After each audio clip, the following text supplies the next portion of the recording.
next, yung refrain 1.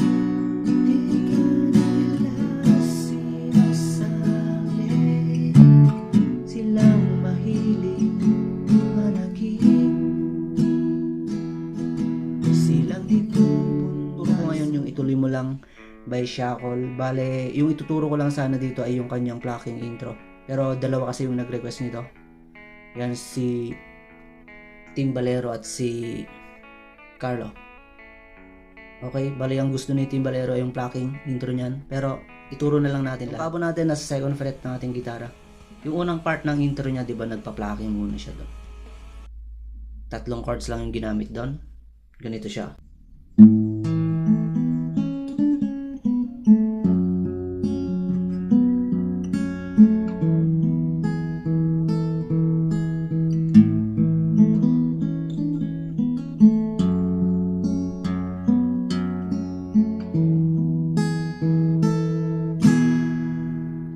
So, 3 chords lang yon, G, E minor at D. Okay, dun muna tayo sa plucking intro niya. Okay, dito sa part ng G, ay isa lang yung pinindot ko dyan, yung 6 string lang. Ganito ang kakalabitin, 6, 4, 3. Alright, then 3 ulit, pero nakapindot na yung 2nd fret. Then, patungo yan ng dito, 4th fret. Tapos, 5th fret. Yan, mabilis siya. Babalik mo rin sa 4th fret. Ganito. 6, 4, 3. Yan, yung 6, 4, 3. Yung 4, 3 doon, open yon. Pag sinabing open, mga lods, hindi ko pinipindot. Okay? 3 ulit. Nasa 2nd fret, then 4th fret. 5th to 4th. Then yung 3rd string, dito, pipindot natin sa 2nd fret. Then, i-hammer natin dun sa 4th fret. Tapos, 3rd string, open. Ganito. Okay, ganito. Ulitin natin. Alright, then, dun tayo sa E minor. Ganito.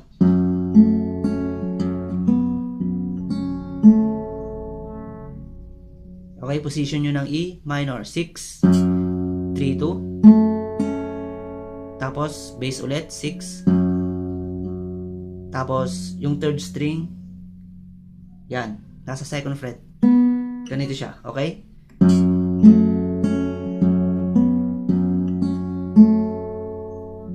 Ulitin natin, position ng E minor, 6, 3, 2. Yung 3, 2 dyan, guys, ay open. Pati yung 6 string open. Pwede rin naman kahit wala tayong pindutin, pero mas maganda pa rin pag naka-steady yan para masanay natin kung paano mag-chord ng E minor para ma-memorize ng ating daliri yung mga chords. Okay, 6, 3, 2. 6 ulit. 3, pero nakapindot na sa 2nd fret. Then 6 ulit. Tapos open 2nd string. Then 3, open din. Ganito.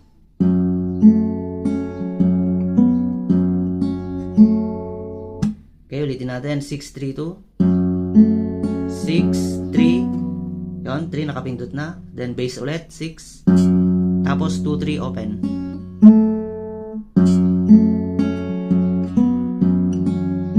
Ganon yung magiging tunog niya.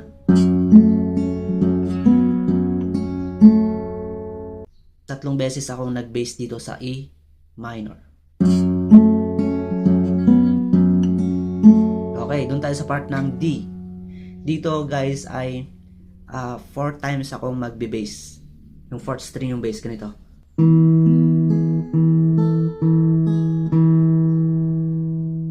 Okay, bali 4 times akong nag-bass dito. 4th string yung bass. 4, 3, 1, 4. Pag sinabi kong 4 guys, bass yun na, bass. Okay, bali sasabihin ko na lang bass, okay? Para mas malinaw sa inyo. Okay, bass. 3, 1, bass. Tapos 1, parang naka-disus 4 position na siya. Yan, pinindot ko yung 3rd fret 1st string. Then bass. Then 1. Yan, nag-normal din na siya. Inalis ko na yung nakapindot na hindi lit. Tapos yung last note niya ay bass. Ganito. Bass 3, 1, bass 1, bass 1, bass.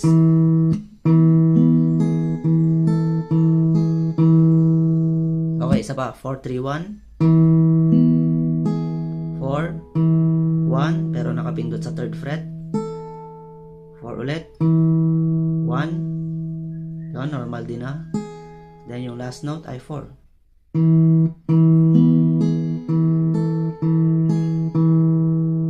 Yan, then magre-repeat siya. Ulitin nyo ulit yung ginawa natin sa G. Ganon din sa E minor. Dito sa part ng D ay nabawasan na siya. Ganito na lang siya.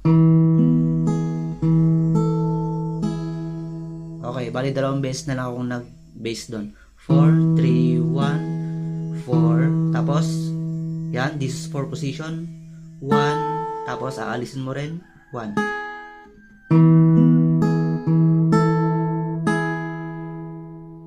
Then, lalarga na yung second intro niya na yung full band na. Okay? Ulitin natin.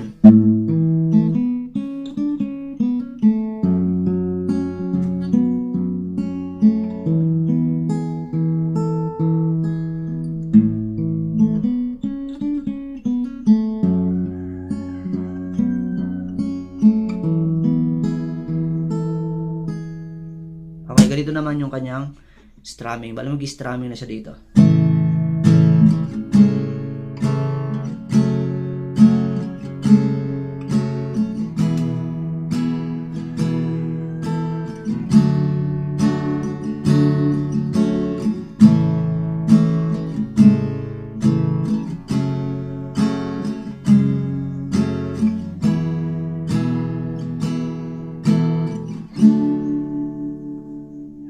Okay, yung unang chord dyan ay G. Yan, ganyang position lang guys. Yang dalawang bass lang yung napindot dyan. Bali ganito yung G, di ba? Inalis ko lang yung gitna.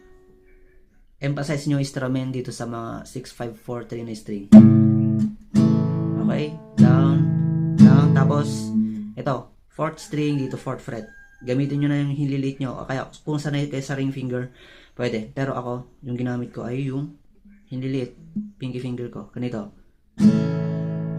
Okay, bale, down muna yung pag-strum natin ha. 4 na down. Okay, 1, 2. Dalawang down. Tapos, pipindot na natin. Then, aalisin din natin. Yan, bale, 4 na down yon. Tapos, lilipat sa E minor. Yung E minor natin, guys, ito. Yung hinto throw at middle finger yung gamitin nyo. Para magamit natin itong dalawa. O kaya, itong ililit. Mas madaling pindutin. Ganun din yung gagawin nyo. Tapos dito sa D, dalawang down. Tapos isa pang down. Then this is 4.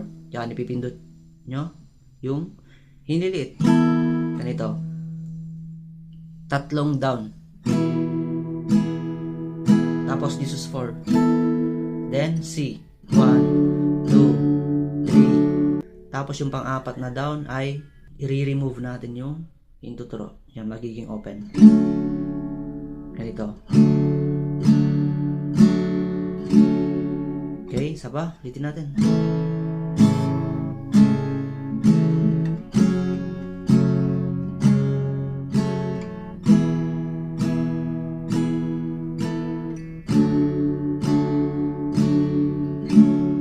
Then, repeat yun.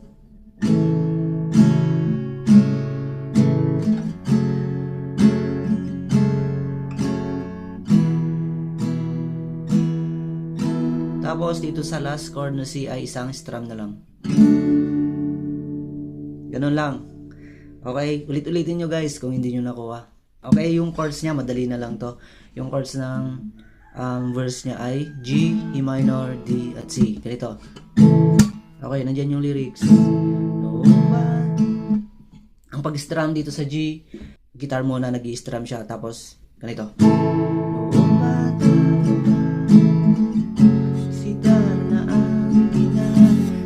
Tapos, dito sa part ng D ay ganito na yung pag-strum. Down, down, down, down, up, up, down, down, down, up. Tapos, ganun din sa C. Pero Pero dito sa G at E minor, ang pag-strum, down, down, up, up, down, down, down, up. Then sa D at C ay ganito. Down, down, down, down, up, down, down, down, up. Okay? Sita na ang ginagaya, sana may nabis mag-isa, manika ang napagtripa.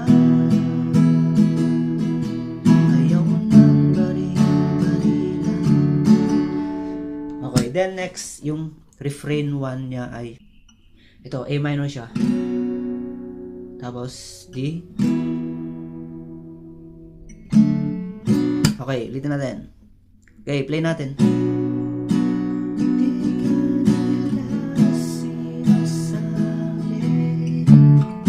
Okay, nakita nyo naman yung naka-close and open parenthesis na chord ng C, di ba? Passing chord yun. Dinaanan lang natin. Okay, ulitin natin ganito.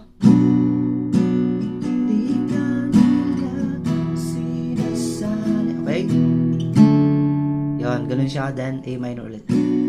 Di ka raw tunay na lalaki. Balang pag-strum dito ay yung basic strumming lang. Yung 4 counts, down, down, up, up, down, down. Pwede rin. Pero, bilisan yung dagdagan ng down, up. Tapos, second verse na siya. Ganun din ang gagawin nyo. Gusto ng tatay mo na ika'y magsunda, pero babae ang puso. Okay.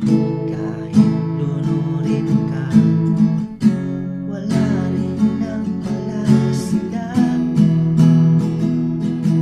Sabi mo ika'y sirena.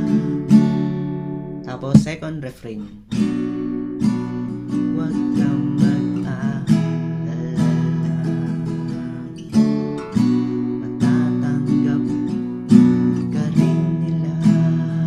Tapos chorus na dun, guys. Ang chorus ng chorus ay same chords pa rin, yung 4 na chords na yan. Kaya madali lang naman kabisaduhin yung mga chords nito. Kahit na ano pa ang gusto mo, basta wala ka bang tinatapakan na tao.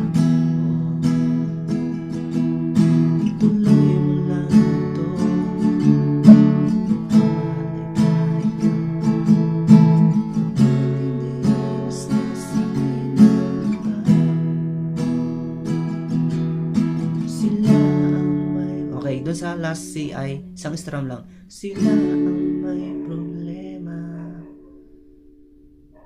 Yan, then kung di ako nagkakamali, para mag-interlude siya, gawin niyo yung ginawa nating second part ng intro, yung strumming, yung ganito.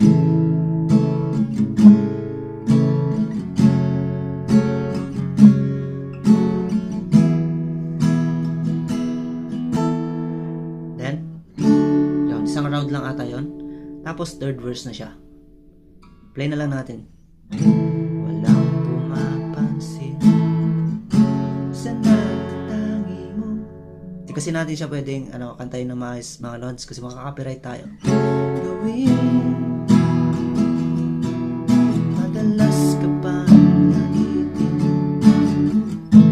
pinapakita mo na may silbing sa ngunit walang may respeto. Okay, refrain 3.